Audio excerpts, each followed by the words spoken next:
So now that we've created an assessment, I just want to show you what that looks like on the student side. It's quite a common request that teachers have, is they want to know what this actually looks like on the student's end. So in this video, I'm going to show you first of all what Nurture looks like on the student side on a laptop here in front of me. But I'm also at the end of this video going to show you how it looks like on a mobile device, and I'm going to show you how to upload so the student can upload their work, give you their confidence score, and add a little note to their assessment. I'll do that first on desktop, and I'll also show it to you on mobile.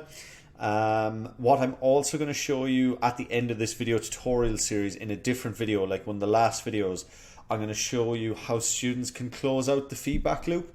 But I don't want to cover that in this video for now. I just want to show you what an assessment looks like both on laptop and mobile, and also how the student can submit their work on laptop and mobile. So I'm logged in here onto Teams as under a student login. So this is just a fake student we set up here just for demonstration purposes, and I'm logged into Teams as that student. I'm not in Nurture yet, I'm just in Teams.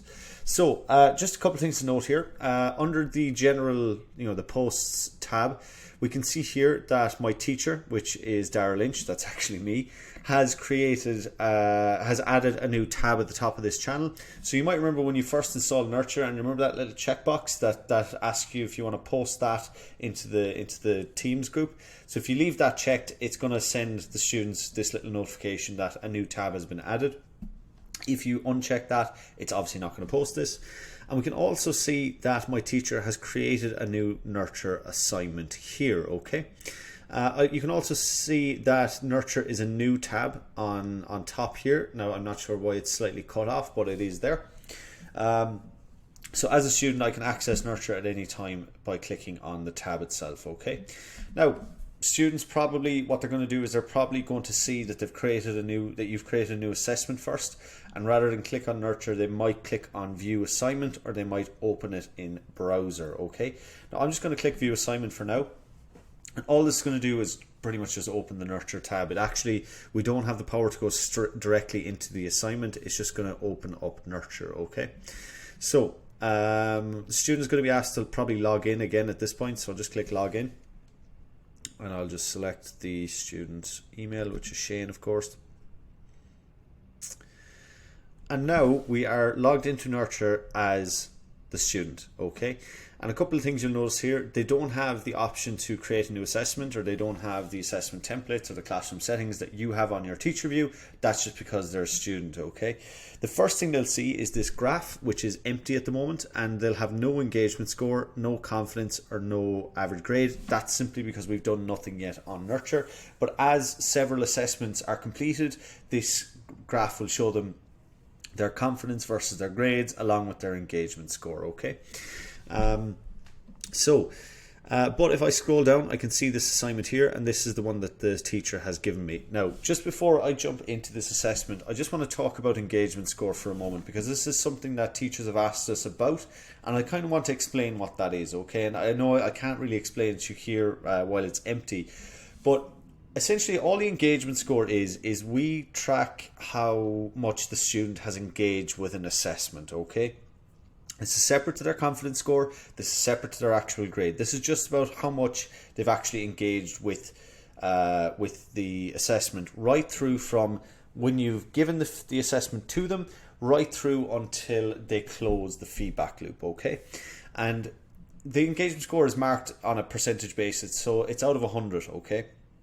And in order to get for a student to have a perfect engagement score, that means they need to get a 100% engagement score on all of their assessments throughout the year, okay? So how do they do that? So we create this engagement score based off a couple of things. So first thing first, did they open up the assessment, which I'm going to do in a moment, okay? If there were any attachments on the assessment that the teacher gave us, did they open them, or did they download them? Did they submit the assessment? Okay, that's a really important one. That'll have a good impact on their engagement score, more so than just opening up an assessment and viewing attachments. Okay, so that third one is important. Did they actually submit their work? Okay. Now, if you selected paper-based submissions where the student is just handing up their work in class, we don't count that towards the engagement score. I'll talk about that in a moment, actually. But an important point to note on that: if they submit their work after the deadline of the assessment, they'll still get an increase in their engagement scores because they have submitted some work, but they're going to lose points because they've submitted it late. Okay. The final points then to get a perfect engagement score is after you've given feedback to them, have they closed out the feedback loop, which I'm going to cover in a later video. That's going to have the biggest impact on their engagement score. So if they've done all of those points throughout the assessment, so open up the assessment, look at any attachments if they have been added, uploaded their work before the deadline, so uploaded their work before deadline, or uploaded their work, well, no, I'm talking about a perfect engagement score here, so they have to upload it before the deadline for that. And then once they've been given their feedback, that they close out the feedback loop. If they do all those things, they'll get a perfect engagement score. Okay. And there's a couple of little nuances to it that I'll try to explain throughout this video. But if you're unsure of anything, please reach out to me, and I will I'd be happy to jump on a call to explain anything. Okay, perfect. So that is the basics of Nurture logging in on the student side. I'm not going to cover those on the mobile side because it's just the same thing, but I will show you how it looks.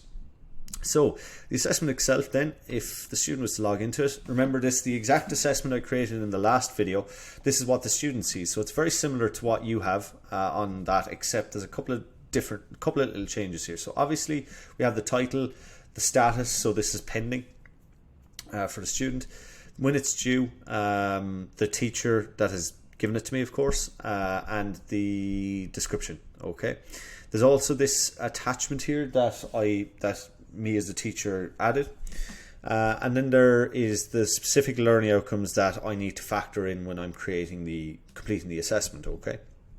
The final panel then is the student's actual submission. Okay, and I'll touch on this I'll go through this in more detail in a moment, right? So I just want to show you as well, these are all collapsible, so they open and close as necessary, and this is going to be important in the later video that I'm going to show you about closing the feedback loop, but I'll explain these in that later video, but for now we're just going to leave them open. Okay, so if I'm as a student want to get a perfect engagement score, remember I need to make sure I look at the attachments, because some students mightn't even look at them at all. So even just opening this here, I know this is just a random photo I attached to this assessment. Even just opening these here is going to count towards the student engagement score, and I can download them as well. Then the learning outcomes, I don't need to do anything here. I just need to make sure I have them in my mind when I'm actually creating my work. And then lastly is my submission. Okay. Just before I show you this as well, with regards to the engagement score, one thing we're going to have very soon for the student, and we are releasing this in the coming weeks. It will be this academic year 2023-24. We're going to have a checklist here on top of an assessment of what the student needs to do to get that perfect engagement score, and that'll update as the student completes those actions. So hopefully that will clear up if you have any questions about engagement score, hopefully that will clear up with the student why they might not have received a max engagement score on an assessment. Plus it just lets them know exactly what they need to do to get that maximum engagement score.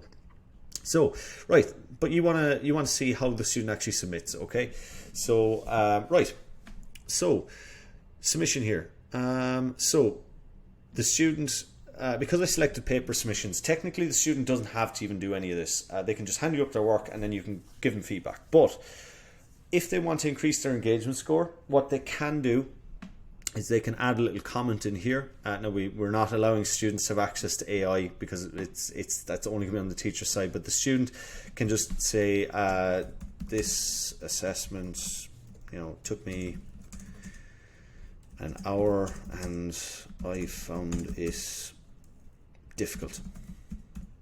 But they might give you a comment saying, in particular, I found a certain aspect of it difficult. Basically, the student can just say exactly what they, how long they spent on assessment, how easy, difficult they found it, anything they think that they know they got wrong, for instance, they can add that in here as a comment. Now, if the student completed their work on OneNote, I would say that they should paste their OneNote link here, but we are working on a better OneNote integration than this if possible, okay? Next thing is they say how confident were they in their answers. So let's say if they found this difficult, maybe they were quite low in confidence on this. This is what they have to do, okay? Now, because we've allowed students to submit on paper, they might hand up their work on paper, and obviously you can give them their feedback, but their engagement score is going to suffer if they don't at least give you a comment and how confident they were in their answers, okay? So at this point, I can just click submit assessment, and that will go to the teacher. Then that will let the teacher know that they were low in confidence and that these were their notes to go with it, okay? But their actual submission, the actual piece of work that the assessment about, they've probably handed up to you as a physical submission, okay?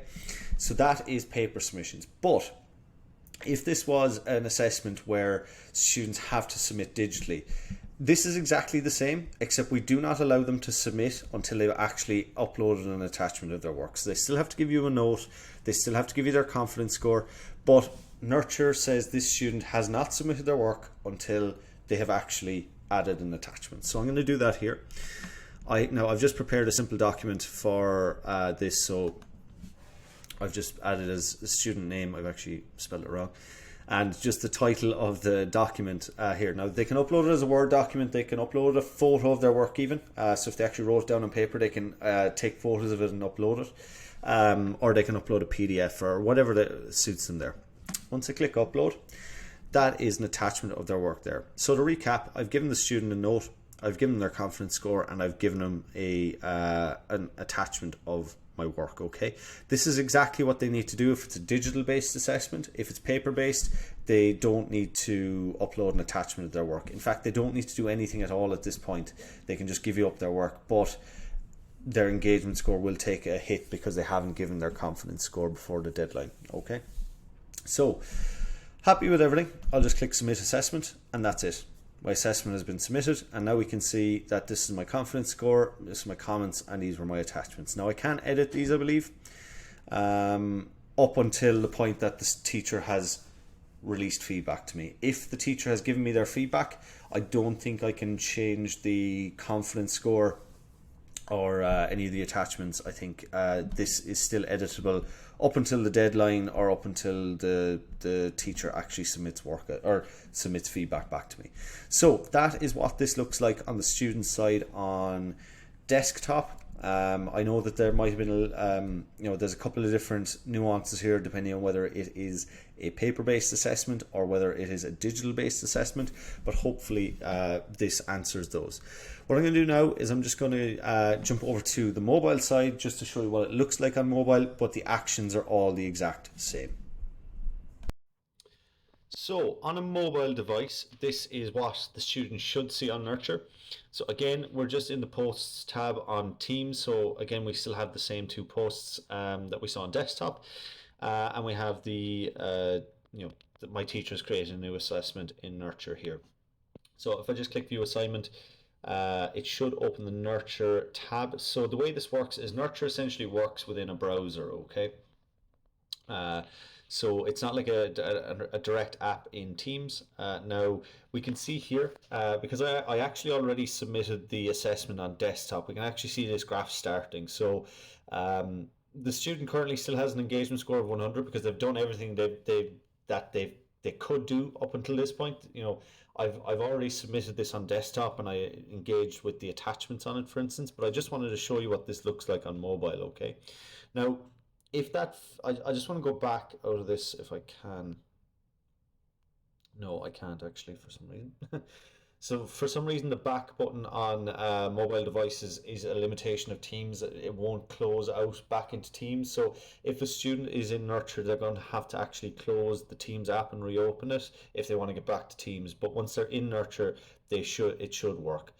Just want to preface before I show you as well the rest of this on mobile. If something isn't working on the mobile devices, I would advise to click on the three dots in the top. It might be different on Apple devices, but you can always refresh it, or I would say open up in browser, and this will actually just open up Nurture in their phone's browser. They might have to log in through it, but sometimes that might be a bit more stable if something doesn't work on mobile. But that hasn't happened in that those issues haven't really happened in a long time, so hopefully it should be quite stable on Teams itself.